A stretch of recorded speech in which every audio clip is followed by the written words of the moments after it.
자, 칸트 7번째 강의입니다.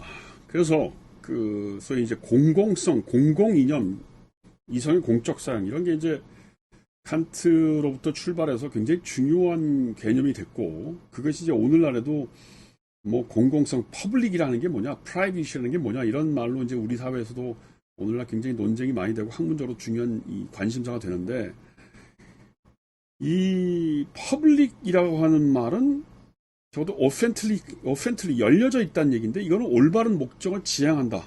그러니까 게레트, 그러니까 옳다, 바르, 뭐 진실하다 이런 의미고, 이게 이제 그 공개성과 의사소통으로 확대되기 시작하는 거예요. 그 입장을 제일 잘 나타낸 책이 바로 이 책이죠. 사실은 칸트가 얘기하는 이성의 공적성이라는 게 주로 이제 뭐 지식의 문제, 그 다음에 입법을 할 때 공론, 어떤 토론, 뭐 이런 얘기를 하고 있지만, 뭐 그렇게 분명하지 않단 말이에요. 대학 지식의 문제, 대학의 공개성, 대학의 어떤 그 편파성을 넘어서는 문제, 지식의 어떤 공개성의 문제, 그 다음에 입법하면서 어떤 그 공중들의 어떤 토론과 비판의 어떤 참여, 이런 것들을 강조하고 있는 것이 어렴풋하게 보이지만, 그게 이제 이렇게 분명하지 않아요. 그런 의미에서 나는 칸트의 공적 사용, 이성의 공적 사용이라는 개념을 알기 위해서는 반드시 하버마스의 이 책, 공론정의 구조변동이라는 책을 반드시 봐야 된다. 왜냐하면 나는 하버마스야말로 전형적인 그 칸트주의자라고 보는 거예요.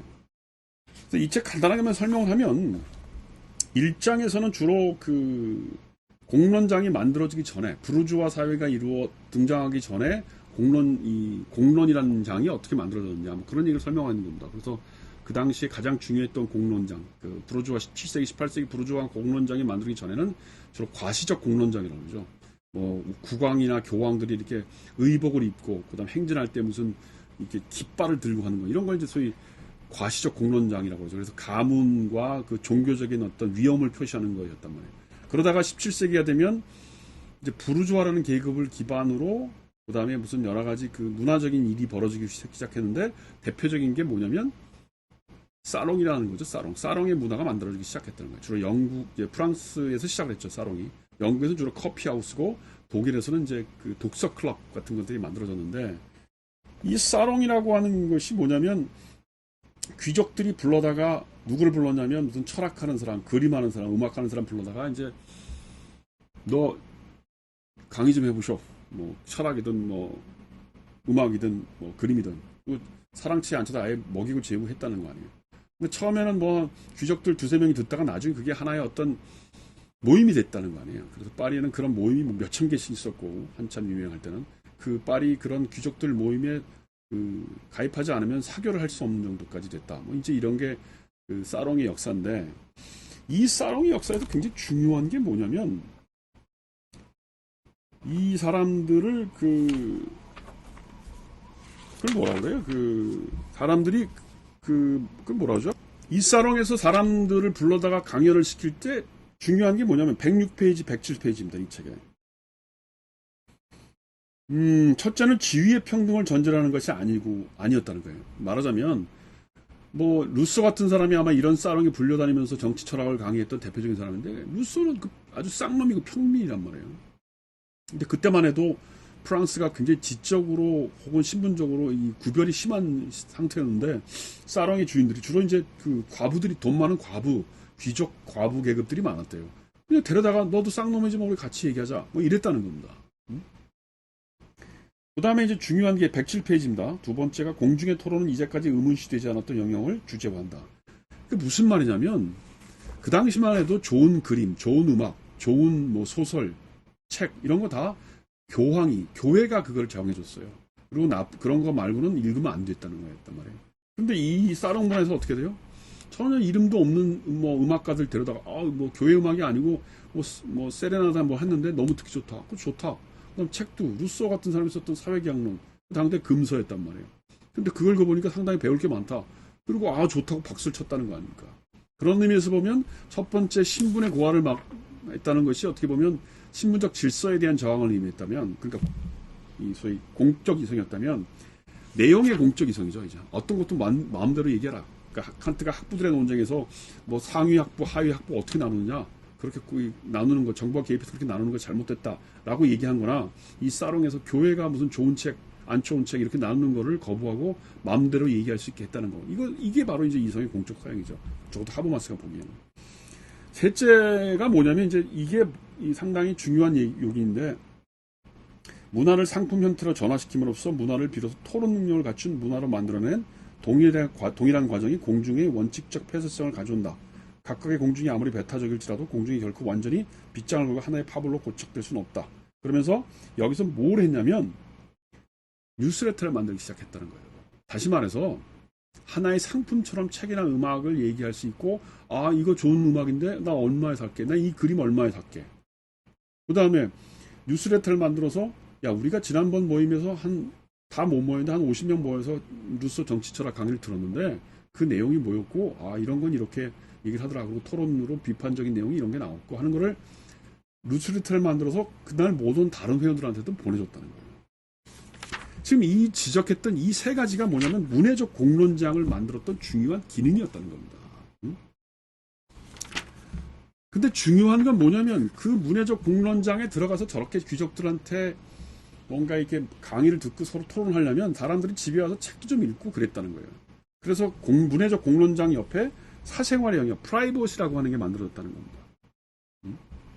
그리고 그 프라이버시 영역에 와서 사람들이 일기를 쓰고 소설책을 읽고 그런 기본적인 소양이 되지 않으면 그런 문해적 공론장에 나와서 토론할 수가 없었으니까. 그래서 그게 일상화됐다는 거예요.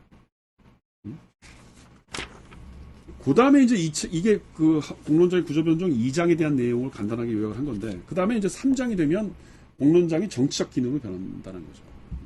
문해적 공론장이라고 하는 것이 주로 17세기 정도라면 18세기가 되면 그게 각국마다 정치적 기능을 갖게 된다는 거예요. 예컨대 영국에서는 영국의 커피하우스에서의 그런 토론의 문화가 나중에는 어떻게 돼? 신문으로, 그 신문에서 비판하고 정치를 비판하고 감시하고 토론하는, 그래서 무슨 뉴스 데일리 같은 데서는 이제 사설이라는 게 만들어져서 그날 무슨 의회에서 어떤 토론이 있었는데 뭐가 잘못됐다 뭐 이런 식의 어떤 비판적 기능을 하게 됐고, 프랑스에서는 뭐예요? 투명성이죠. 당대 재무장관이었던 루이 16세인가의 재무장관이었던 케네라는 사람이, 케네인가요? 하여튼 뭐 재무장관했던 사람이 우리 지난해 수입이 얼마였는데 정부가 얼마큼 돈을 썼다 이런 걸 방을 붙여서 모든 국민에게 알리기 시작했다는 거예요. 정부의 세금과 지출 내역 같은 거. 그 다음에 이제 독일에서는 그게 이제 독서 문화로 뭐 토론하고 지식인들 사이에서 어떤 여론을 만들고 하는 뭐 그런 게 됐다는 거죠. 그래서 이게 뭐냐면 17세기, 18세기에는 이걸 기준으로 정치적인 민주화가 만들어지고 사람들 사이에서 어떤 이성의 공적 사인이라는 게 가능해졌다는 겁니다. 그것이 바로 뭐예요? 퍼블릭 어피니언이라는 거죠. 우리가 공론이라고 하는 이 책의 제목이 퍼블릭 어피니언이거든요. 어센트리카이트, 공공성 혹은 퍼블릭 어피니언이라는 얘기인데, 그 퍼블릭이라고 하는 말의 의미가 바로 이런 문해적 공론장이 발전돼서 정치적 공론장의 기능으로 작동됐고, 그것을 기반으로 해서 소위 이제 부르주아 공론장, 부르주아를 계급을 하는 공론장이 만들어서 그게 자유민주주의의 기반이 됐다, 그런 얘기예요. 그런데 이제 5장, 6장에서 보면 뭐가 되냐면 이제 18세기, 19세기가 되면서 이런 공론장이 타락하기 시작했다는 거죠. 어떻게 타락해요? 사람들이 뭐 사생활 영역에서 책도 잘 안 보고, 그 다음에 이제 뭐예요? 공적인 영역에서는 무슨 신문이나 이런 것들이 이게 어떤 독점 자본에 19세기 정도 됐는데 독점 자본에 의해서 신문 같은 게 이제 어떤 그 자본에 이렇게 봉사하게 되면서 비판 기능이 이뤄지고, 그다음에 이제 문화적인 소비가 뭐 그림을 보고 음악을 듣고 하는 이런 문화적인 소비가 굉장히 천편일률적이 되고, 뭐 어떻게 보면 그걸 통해서 해방된 생각을 갖게 되는 게 아니고 오히려 그것을 통해서 사람들이 억압당한다는 그런 논리가 이제 보이기 시작했다는 거예요. 하버마스가 얘기하는 게. 이 부분이 바로 이제 아도르노가 얘기하는 계몽의 변증법에서 대중산업론과 연결시켜서 얘기할 수 있는 부분이죠. 문화산업이라고 하는 것이 사람들을 오히려 지배하게 됐다는 거예요. 17세기, 18세기만 해도 문화라고 하는 것이 자기의 이 막힌 의식을 열고 새로운 것을 볼 수 있게 하고 또 비판받고 비판할 수 있는 능력을 끼워주는 건데, 뭐 음악이나 그림이나 이런 것들이 그 당시 1930년대에는 라디오 같은 것들이 사람을 일정한 방향으로 생각을 일정한 방향으로 만들어내니까 뭐 건전함을 위해서 공적 이성이 작동하고, 그래서 퍼블릭 오피니언이 만들어질 수가 없는 거죠. 그래서 이걸 하버마스는 뭐라고 하냐면 이 공론장의 재식민화라고 하죠. 재식민화라는 게 뭐예요? 다시 식민화됐다는 거예요. 왜 다시예요? 과거의 16세기 전에는 교회가 이런 문화적 공론장을 지배해서 교회가 마음대로 너 이거 읽어 저거 읽지 마 이렇게 했는데 오늘날의 19세기부터 20세기까지는 뭐가 됐다는 거예요? 독점 자본, 복지국가, 국가 권력과 자본주의 권력이 자본의 논리가 이런 문화적인 어떤 공공성을 다 억압하면서 사람들의 의식을 마비시켰다. 이게 바로 이 공론장의 재봉건화라는 얘기입니다. 그래서 여기서는 이제 그것을 어떻게 벗어날까 하는 문제는 논의하지 않아요. 근데 이제 그게 바로 나중에 하버마스가 평생도록 작업하는 거죠. 어떻게 하면 이런 억압된 재봉론화의 구조에서 문화적 공론장을 다시 활성화시킬 거냐.